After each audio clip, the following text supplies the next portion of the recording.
안녕하세요, 주릴램프입니다. 먼저 구독과 좋아요, 알림 설정 부탁드립니다.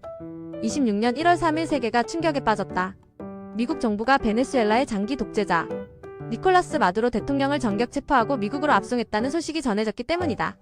도널드 트럼프 미국 대통령은 이번 작전은 법 집행이며 남미의 불법 마약 테러 네트워크를 근절하기 위한 결정적 조치라고 발표했다. 미국은 이미 수년 전부터 마두로를 마약 밀매와 자금 세탁 혐의로 기소해왔다. 하지만 이번에는 실제로 미군이 직접 나서 체포를 실행에 옮기며 전 세계 외교 질서를 뒤흔들었다. 마두로 부부는 현재 뉴욕 연방법원으로 이송돼 재판을 기다리고 있으며 트럼프 대통령은 베네수엘라 임시행정부가 곧 구성될 것이라 밝혔다. 이번 사태는 단순한 체포가 아니라 국제 질서의 새로운 전환점이 될 가능성이 크다.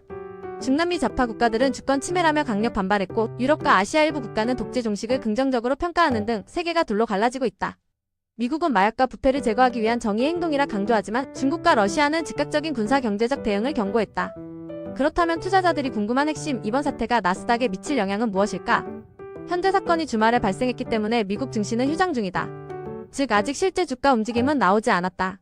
그러나 시장은 이미 지정학적 불확실성 확대라는 변수에 반응하고 있다. 금은 같은 안전자산 가격은 빠르게 오르고 있고 일부 투자자들은 기술주 중심의 나스닥이 단기 조정을 받을 가능성을 경계하고 있다.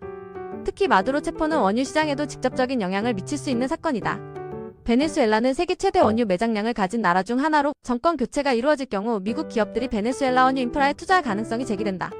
이는 장기적으로는 원유 공급 증가 기대를 만들어내지만 단기적으로는 시장 혼란을 키울 수 있다. 전문가들은 이번 사태를 단기적으로는 변동성을 높이지만 중장기적으로는 시장이 다시 균형을 찾을 것이라고 본다.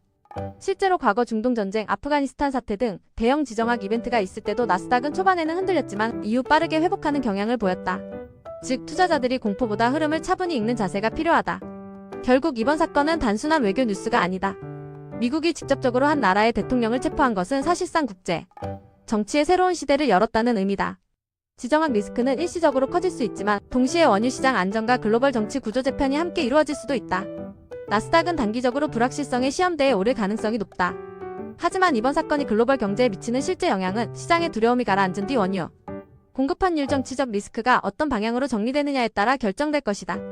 요약하자면 미국의 마두로 체포는 정치 경제 모든 면에서 충격적인 사건이지만 나스닥을 포함한 금융시장은 결국 데이터를 근거로 움직인다.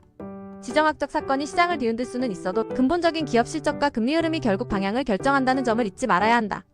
이 사건은 불확실성을 증폭시켰지만 동시에 투자자에게는 리스크를 기회로 바꾸는 냉정한 시각이 필요한 시점임을 보여준다. 우리 구독자님들도 항상 긴장하시면서 변동에 따른 리스크 관리 잘하셔서 좋은 결과 있기를 바라겠습니다.